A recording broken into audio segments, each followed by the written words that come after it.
Bismillahirrahmanirrahim. Assalamualaikum warahmatullahi wabarakatuh. Selamat pagi semuanya. Kami dari kelompok 3 akan mempresentasikan hasil tugas kami untuk mata kuliah KRSO yang kami beri judul Senyawa Aromatis. Sebelumnya izinkan saya memperkenalkan anggota dari kelompok 3 dimulai dari saya, Siti Zaki Romadoni, dan kedua rekan saya, Siti Rahmawati dan Bulan Herawati Putri.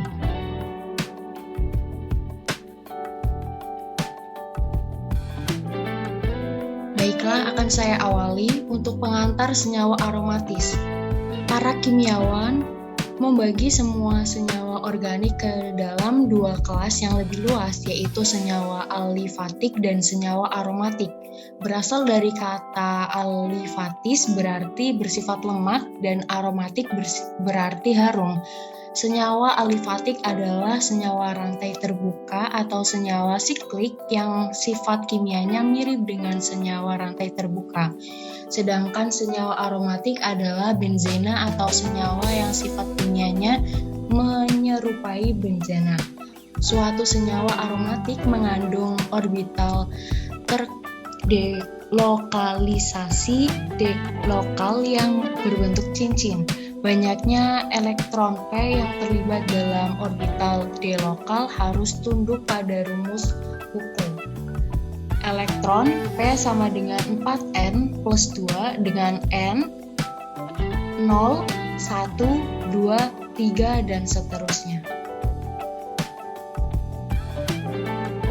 Selanjutnya di sini ada contoh senyawa aromatik adalah benzena dan naftalena. Adapun rumus strukturnya sebagai berikut, bisa dilihat pada gambar. Semua atom C pada senyawa-senyawa di atas mempunyai hibrida sp2 dan terletak dalam satu bidang dengan orbital P yang tegak lurus pada bidang. Sejalan dengan konsep ikatan delokalisasi, maka benzena mempunyai orbital terdelokalisasi yang berbentuk cincin.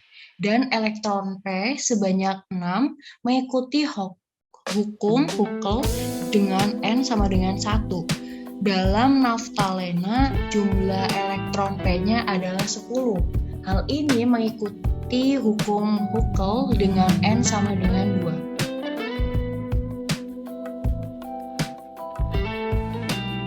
Nah, senyawa aromatis ini memiliki struktur yang relatif sederhana, yaitu dengan 6 unit atom karbon siklis sebagai struktur utama yang memiliki rumus molekul C6H6 dan merupakan senyawa aromatis yang paling penting. Selanjutnya benzena termasuk kelompok hidrokarbon tak jenuh, dan juga benzena ini menunjukkan reaksi yang berbeda jika dibandingkan dengan senyawa tak jenuh umumnya seperti alkena dan alkuna.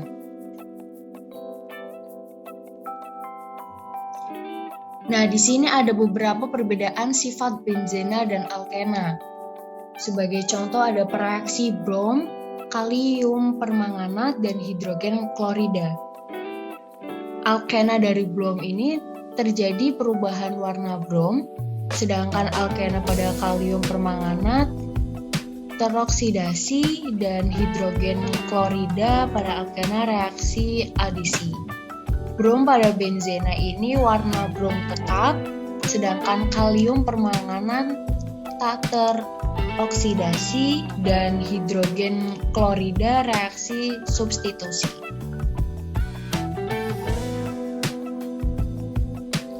Benzena menurut teori orbital. Pertama, semua atom berada pada bidang datar.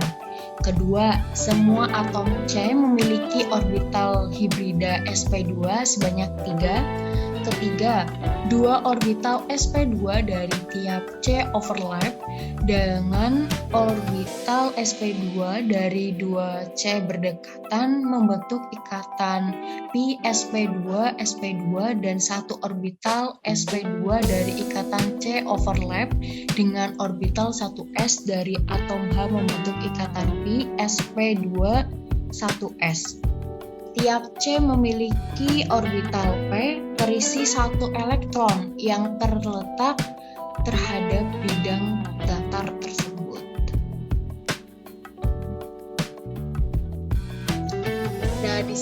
selanjutnya ada tata nama benzena.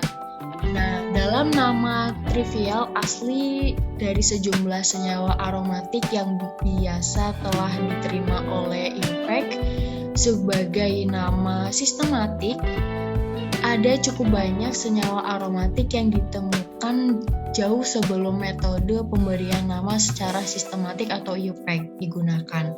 Oleh karena itu, pemberian nama umum yang tanpa aturan yang jelas cukup banyak digunakan hingga sekarang. Nah, di sini ada beberapa contoh di antaranya. Pertama ada benzena, toluena, stirena, fenol, dan alilina. Nah, jika diperhatikan dari semua contoh-contohnya, nama 3 senyawa pertama yaitu benzena, toluena, dan stirena tanpa adanya kesamaan. Sebagai satu kelompok senyawa hidrokarbon aromatik tersebut dinamakan arena.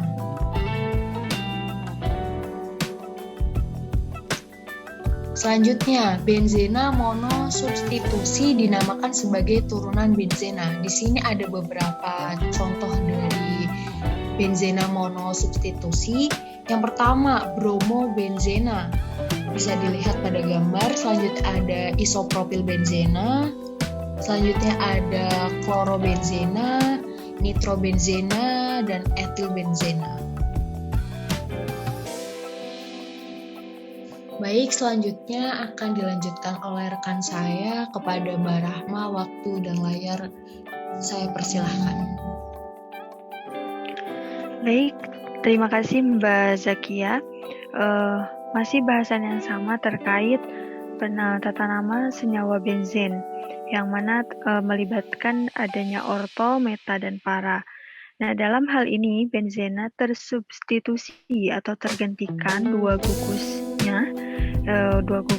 atom hidrogennya, yang mana ada 3 kemungkinan isomer yang terbentuk, yaitu ada isomer orto yang dilambangkan dengan O, kemudian meta yang dilambangkan dengan M, dan para yang dilambangkan dengan P. Sebagaimana contoh, ada beberapa gambar senyawa daripada benzena, yang mana gugus yang digantikan atau disubstitusikan adalah dengan Cl atau klorida. Untuk gambar yang pertama ada ortodiklorobenzena, yang mana kedua gugus Cl ini menempati posisi 1 dan 2 dari cincin benzen. Kemudian ada metadiklorobenzena, yang mana gugus Cl-nya menempati urutan nomor 1 dan 3 pada cincin benzena.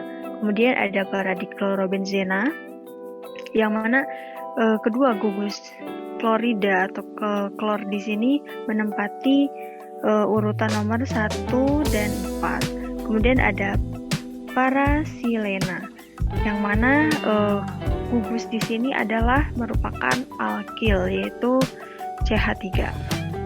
Next, Mbak. Setelah itu beberapa contoh tadi, kedua substituen atau yang menempel pada cincin benzen itu adalah sama.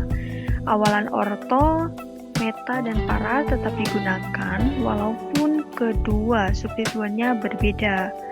Seperti pada gambar, di sini ada gugus atau substituen bromida, yang mana menempati urutan cincin nomor 1 dan 2, yang mana dinamakan dengan orto dibromobenzen.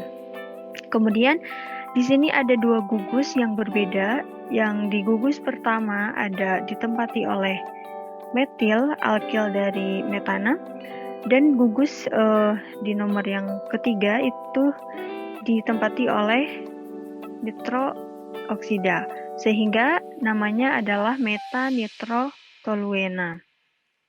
Kemudian untuk gambar berikutnya itu diisi oleh sebuah alkil dan juga sebuah atom dari golongan halogen, yang mana menempati posisi pada cincin nomor 1 dan juga nomor 4, sehingga dinamakan paraklorostirena.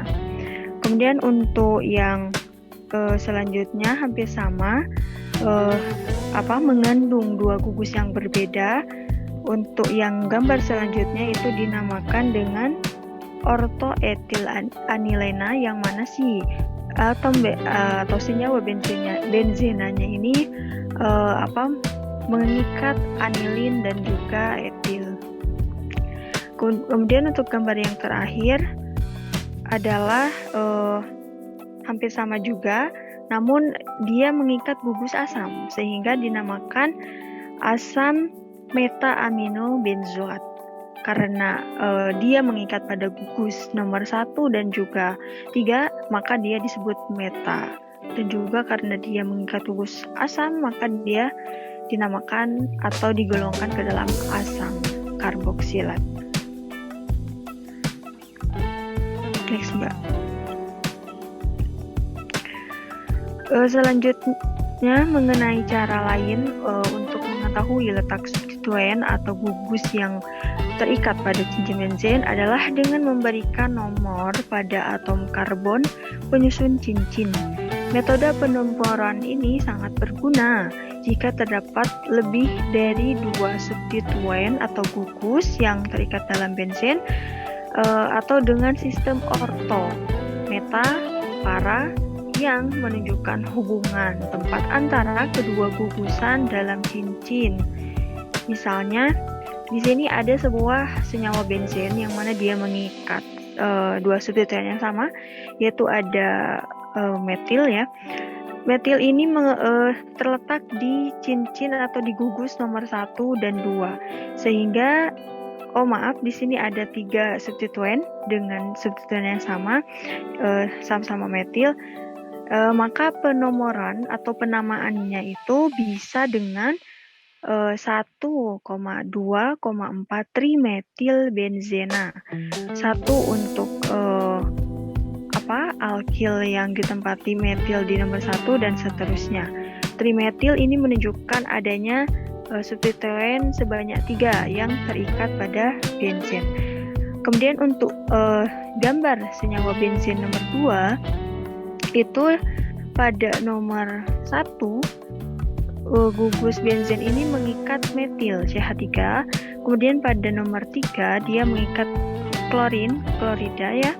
Dan juga nomor 5 sama mengikat klorida juga, sehingga dinamakan penamaannya itu adalah 3,5 yang menunjukkan adanya kloro di sana. 3,5 di klorotoluena. Toluena di sini menunjukkan adanya metil yang diikat oleh benzen. Kemudian untuk gambar yang ketiga, ini senyawa benzenanya masing-masing mengikat metil dan juga senyawa nitro. Yang mana untuk metil itu pada gugus yang pertama. Nah, untuk yang nitro itu sangat bervariasi. Dia menempati pada posisi nomor 2, 4, dan juga 6. Sehingga dinamakan senyawa ini merupakan 2,4,6 trinitrotoluena. Next, Mbak. Gugus fenil dan benzil sering digunakan pada penamaan senyawa aromatik. Contohnya adalah di sini ada C6H5 yang mana sebuah senyawa benzen yang sudah kehilangan satu atom H-nya, maka dinamakan sebagai gugus fenil, bukan benzennya lagi. Atau di sini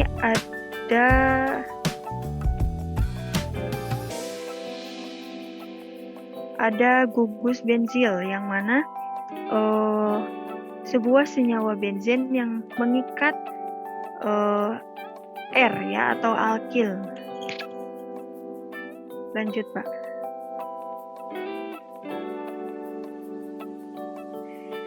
Kemudian gugus fenil dituliskan dengan lambang P atau V, sedangkan lambang AR digunakan untuk gugus aril aromatik.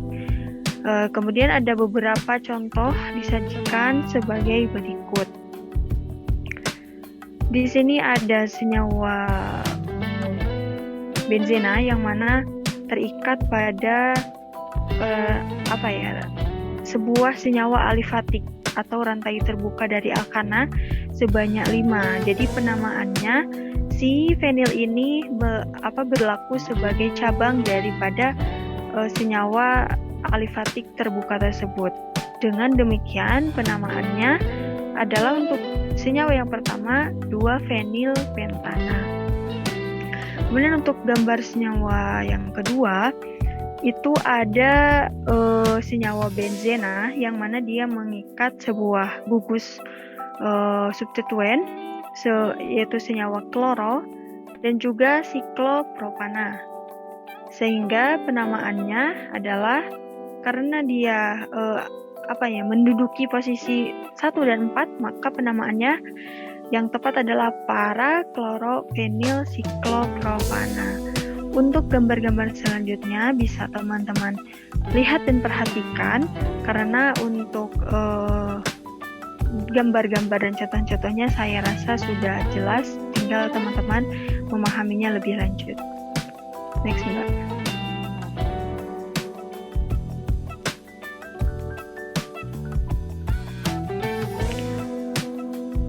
Untuk slide selanjutnya mengenai struktur benzena. Struktur benzena ada beberapa tahapan. Yang pertama menurut August Kekulé. Struktur benzena pertama kali diusulkan oleh August Kekulé pada tahun 1865. Struktur tersebut mendeskripsikan atau menggambarkan bahwa struktur benzena tersusun atas 6 atom C dengan 3 ikatan tunggal dan juga 3 ikatan rangkap atau ganda yang berjumlah 2 dengan berselang-seling, dan setiap C-nya itu terikat pada sebuah atom H. Benzena ini digambarkan dengan bentuk cincin heksagonal. Untuk gambarnya bisa teman-teman lihat, di sini sudah sangat jelas mengenai struktur Kekulé yang mana semua atomnya itu ditulis. Di sana bisa dilihat ada atom C-nya sangat transparan dan juga H-nya juga sangat transparan. Begitupun dengan ikatan rangkapnya. Next, Mbak.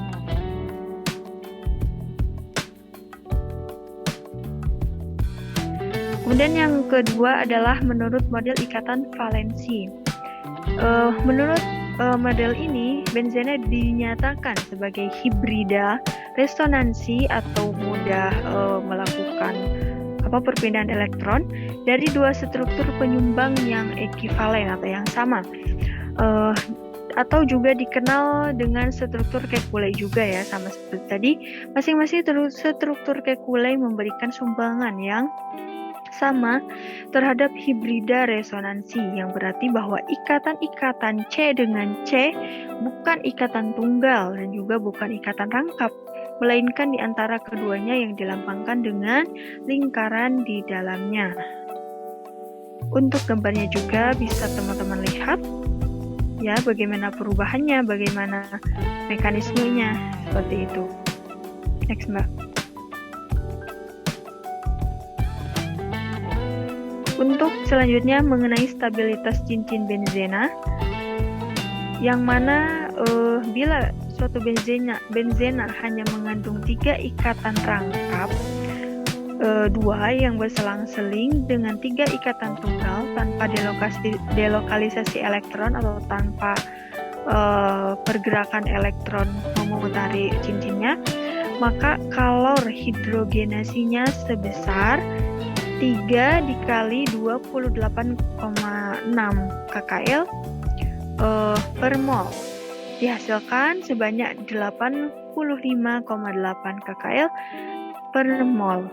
Namun, dalam kenyataannya energi kalornya hanya sebesar 49,8 kkl per mol. Jadi untuk stabilitas cincin benzena ini memang perlu dikaji lebih ulang lagi karena terdapat perbedaan antara kalor yang dihasilkan. Untuk bahasan selanjutnya akan dibahas oleh rekan saya, Mbak Wulan. Waktu dan layar saya persilahkan. Baik, yang selanjutnya itu masih tentang stabilitas cincin benzen, di mana di sini ada benzen ditambahkan dengan H2 akan menghasilkan sikloheksana dan 49,8 kilokal per mol, di mana hidrogenasi benzen ini membebaskan energi lebih rendah 36 kilokal per mol. Dia itu lebih rendah dibandingkan dengan senyawa hipotetik atau sikloheksatriena.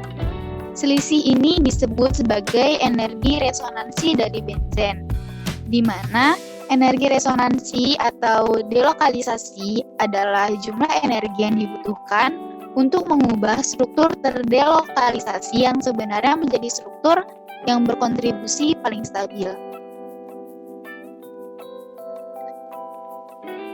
Alkena dapat dihidrogenasi dalam temperatur kamar dan tekanan atmosfer, sedangkan untuk benzen agar dia dapat terdihidrogenasi, maka dia menuntut temperatur dan tekanan yang lebih tinggi.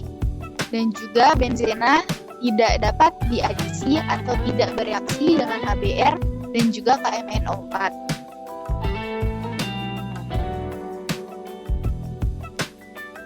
Yang selanjutnya yang akan kita bahas adalah reaksi-reaksi benzena. Yang pertama ada reaksi halogenasi. Reaksi halogenasi benzena terjadi apabila atom halogen seperti Cl, Br, dan I menggantikan satu atom H pada benzena. Reagen yang digunakan dalam reaksi ini adalah gas Cl2, Br2, dan I2 dengan bantuan katalis berupa besi 3 halida atau FeX3. Di sini sebagai elektrofilnya adalah X+, di mana X+ ini dihasilkan dari reaksi antara X2 ditambah FeX3. FeX3 ini satu asam Lewis yang berfungsi sebagai katalis. Katalis asam Lewis yang dapat digunakan itu misalnya seperti FeCl3 dan FeBr3. Di sini ada contohnya ketika benzen ditambah dengan Cl2 dengan bantuan katalis FeCl3 akan menghasilkan klorobenzen ditambah HCl atau asam klorida.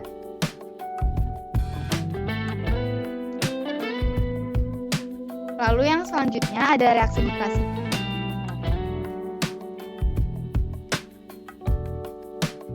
Reaksi nitrasi pada benzen ini terjadi apabila satu atom H digantikan oleh gugus nitro atau NO2 dengan reagen yaitu asam nitrat atau HNO3 pekat dengan katalis asam sulfat pekat atau H2SO4 pekat. Di sini yang berperan sebagai elektrofilnya adalah NO2+ atau ion nitronium. Ion nitronium ini dihasilkan dari reaksi antara HNO3 dan H2SO4. Di sini ada contoh bagaimana NO2+ dapat dihasilkan. Bisa dilihat sendiri mekanisme reaksinya.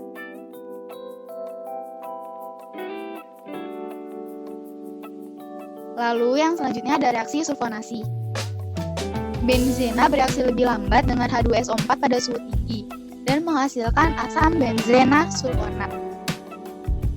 Jadi di sini ada benzen ditambah dengan H2SO4 dalam suasana panas pada suhu tinggi, lalu dia akan menghasilkan benzen sulfonat ditambah H2O. Sebagai elektrofilnya yaitu ada SO3.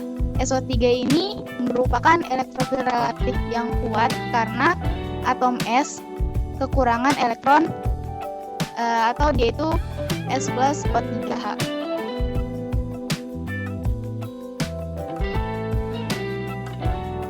Lalu yang selanjutnya ada reaksi alkilasi. Reaksi alkilasi ini terjadi apabila satu atom hidrogen pada benzena disubstitusi oleh satu gugus alkil atau CnH2n+1. Reagen yang digunakan itu ada alkil halida.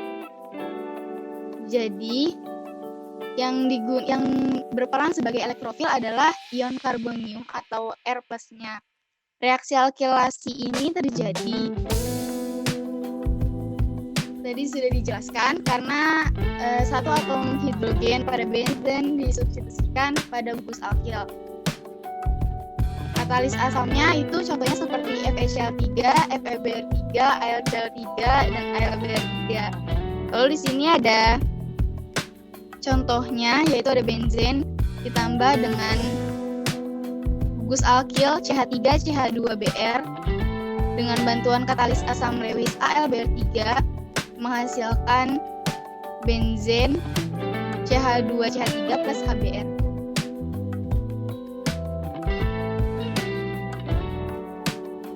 Lalu yang selanjutnya ada reaksi asilasi. Sebagai elektrofil dalam reaksi asilasi adalah ion asilium. Ion asilium ini terbentuk dari hasil reaksi dari RCX, di mana C ini mengikat oksigen ditambah dengan FeX3 lalu menghasilkan ion asilium ditambah FeX4-. Dalam reaksi ini menggunakan katalis asam Lewis. Contoh katalisnya itu seperti FeCl3, FeBr3, AlCl3, dan AlBr3. Lalu di sini juga ada contoh dari reaksi asilasi.